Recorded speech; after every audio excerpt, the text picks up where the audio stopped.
Hello, everyone. Welcome to LexTalk World Talk Show presented by Clickaway Creators. Today, we have Mr. Shrreyans Mehta with us. He is the founder of Mehta and Mehta Law Firm India. Thank you so much for joining us, Shrreyans. We are pleased to have you with us today. Thank you for having me. It's a pleasure. And Shrreyans, let's quickly move on, wherein if you can help us, and share about your journey so far as a legal professional.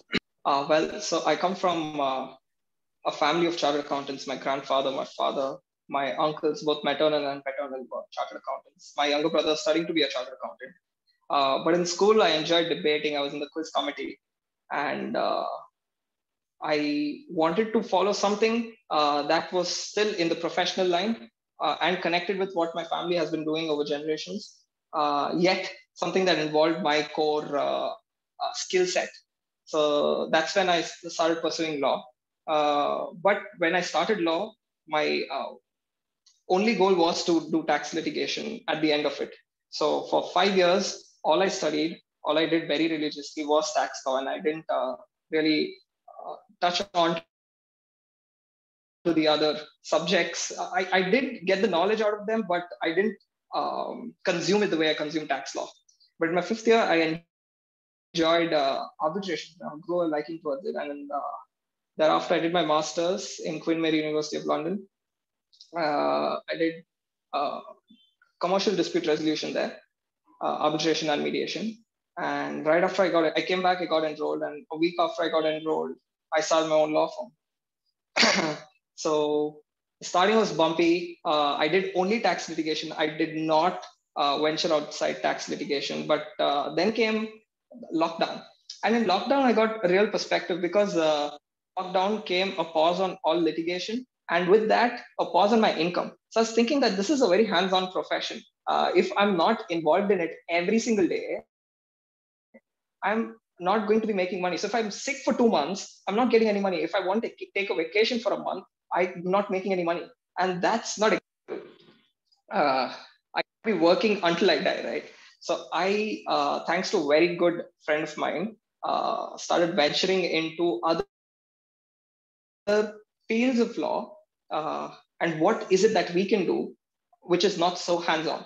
And that's when we first started off with state incentive policies. So we realized that there are various state incentive policies, but the benefit largely resides with very few people who have access to knowledge.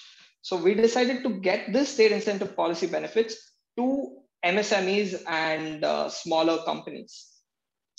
So we sat and we researched extensively about all the existing state incentive policies. My office is based out of South. So we started with Tamil Nadu, then we went to Karnataka, and then Andhra, Telangana, Kerala, Maharashtra, and then we went upwards. And not just state, but also the central state incentive policies. And then we formulated all the policies down to small, understandable documents, shared it with our clients. But then again, I realized once we started doing that not a lot of people fit the criteria. The criteria of state incentive policies are very strict. So then we again started broadening our horizons and ended up in a couple of months with a proper full-fledged law firm, corporate law firm, which did incorporation all the way till the very end of the dissolution of a corporate firm. So that's how we moved from tax litigation to being a corporate firm. But now that the courts have reopened and the litigation is back, so we have our legs in both the boats. We do tax litigation. That is still the core competence of this firm. But corporate is a very young and a very fast growing aspect of this firm. We're doubling every 2 months thanks to the corporate firm. So. Oh, amazing. I think it's a very kind of a nice story. I mean, being into a family of professionals, so wanted to get into something like same.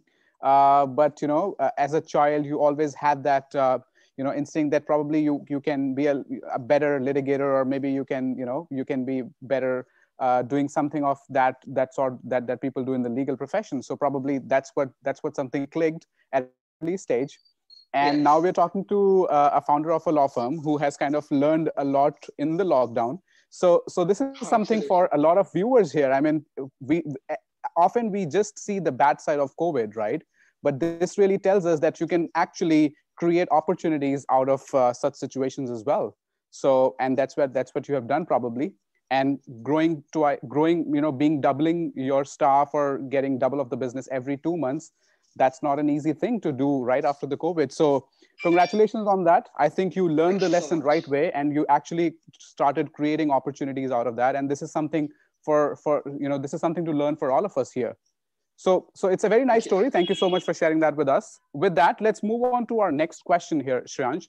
And you talked about tax law and corporate law. So tell us about that. How do you look at corporate law and tax law in 2021, and how it's going to change 5 years down the line? It's a different question, so I'll address both of them. Tax law is very interesting because there's been a paradigm shift in government has been approaching tax litigation. 2 years back, we had the faceless tax assessments. So the income tax officers, they would do your assessment without actually, you as an assessee wouldn't know who is the tax officer doing your assessment. So there was certain amount of transparency because the documents that moved between the assessees and the tax department were all online. Hence, there's always a record of the documents and the information exchanged. Thereafter, last year they brought in the Commissioner of Income Tax Appeals. That's the next stage after the assessment orders passed. That's the next stage. They made that faceless, and this year they made the Income Tax Appellate Tribunal faceless. Making these faceless has it goes both ways. The benefit to the SSC is that yes, there's more transparency. Your case are disposed of quicker. And what would otherwise would have taken a person a year to complete would now you reach end of litigation in say 2 months. The disadvantage is we haven't yet seen a conclusion to this. So it's very difficult to know whether it's going to fall either way. But on the face of it, what seems like it's going to be is earlier we knew what a commissioner would expect. Is he inclined towards knowing the facts? Does he want more judicial pronouncements?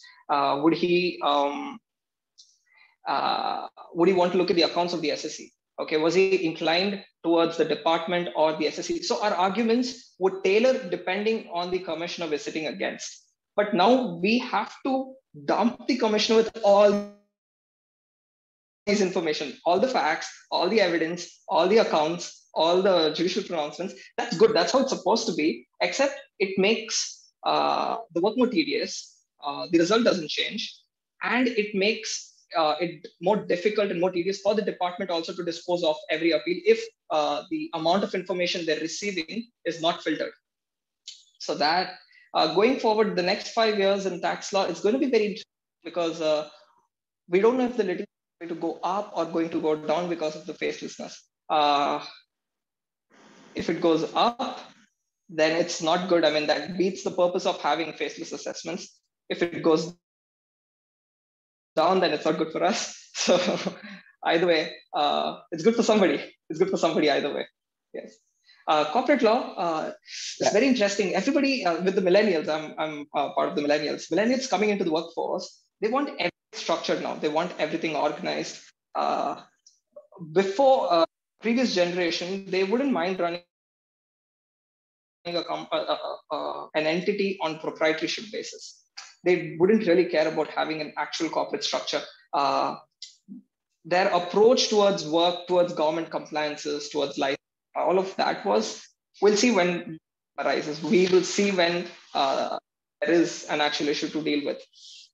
But the younger generation now prefers dispute avoidance rather than dispute resolution.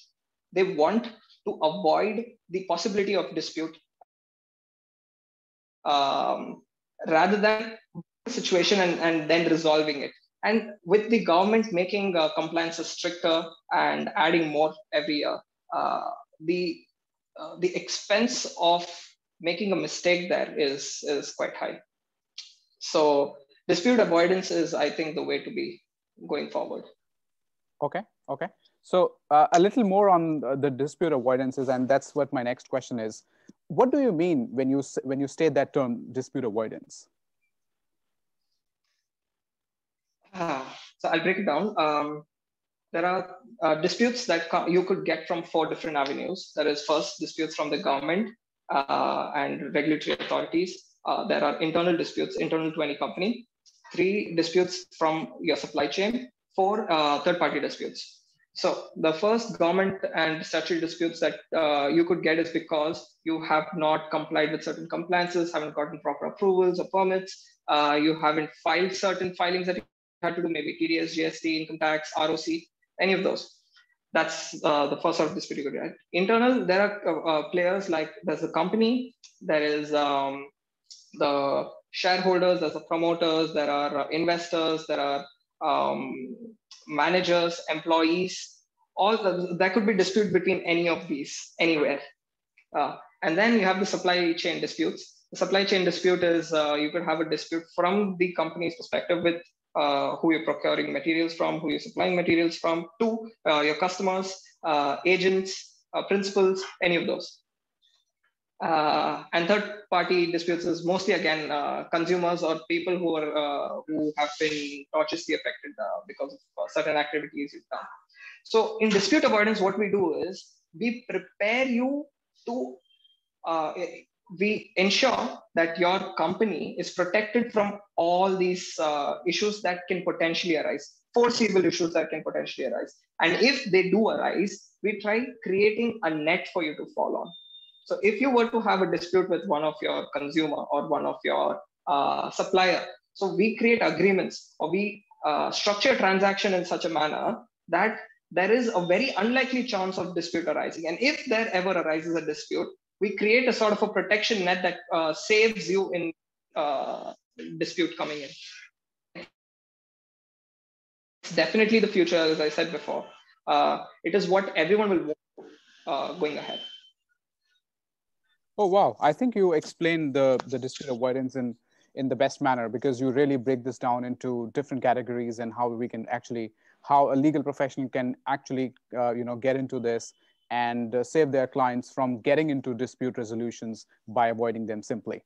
I mean, that's really a nice thought. And thank you so much for sharing those great insights with us on that one. With this, let me also move on to the next question. And this is, again, connected to the dispute avoidance. We want to talk about it more as much as we can. So why do you think dispute avoidance is the future of the legal industry? There are 3 reasons. First, I was saying, as the younger generation, the millennials are getting into the workforce, they prefer everything to be structurized. And with the start of the startup generation that we have right now, everyone's working towards valuation. Everyone wants a decent valuation at the end of their corporate career. Now that valuation gets affected by these small errors in compliances, small errors in disputes that you've had in the past. To avoid these things, because that is your end goal, you would want to avoid disputes in the first place. So you protect yourself, you ensure that you are protected against all sorts of disputes that can come. And if there comes a reason for dispute, you are again protected from an adverse position at the end of that dispute, adverse resolution. Secondly, again, dispute avoidance helps save a lot of expensive mistakes. It helps the time of the management of the company better utilized in the core activities of the company, rather than involve that time in dwelling upon issues that could have been very easily avoided in the first place. And as I said, compliances are going up, and the execution of these legislations are also improving with the digitization of our legal industry. So it is, I feel that besides arbitration, dispute avoidance itself is going to take a large space in the legal industry, and it's going to eat into the litigation field in itself. Arbitration's already started from one end. Dispute avoidance is going to from the other. Yeah, it makes a lot of sense. I think it is growth friendly for corporates, for startups, for MSMEs, for small Absolutely. firms and everyone. So it's growth friendly. It is more efficient. and it is definitely more effective because you're not really getting into those disputes at all. And as you said, the goal is evaluation now. Yeah, right. You Yes. absolutely rightly said that. So I think, and millennials really know that why they Yes. are starting up and what is the goal, and they really want to make sure that they really actually achieve that goal within that stipulated time that they have actually Absolutely. decided. And it is very Absolutely. important for them to take care of each and every compliance right from the beginning. Thank you so Correct. much, Shreyans, for sharing all those great insights with us. With Thank that, you. we come to the end of this session. Anything that you would like to tell our viewers, at the end of this session? Anything? Uh, what I would like to say is the only constant is change. And as long as we're connected to what's happening around us and beyond us, and we're willing to adapt, uh, there is opportunity everywhere, and it can always be grasped. And the chances of saturation are very low. All right. Thank you so much for those closing notes. And once again, it was a pleasure talking to you, Shreyans, and knowing your experiences and your expertise on all those amazing topics for the legal industry. And I'm sure a lot of our viewers would have a lot to take away from this quick session. With that, we come to the end of this session. For all of our viewers, if you like this chat with Shreyans, please let us know in the comment box below. And if in case you want more and more of such industry leaders to come forward and share their experiences with you, please like and share to our channel Clickaway creators to have more coming from the industry leaders. Thank you so much, Shreyans, for your time. Have a great evening ahead. Take care of yourself.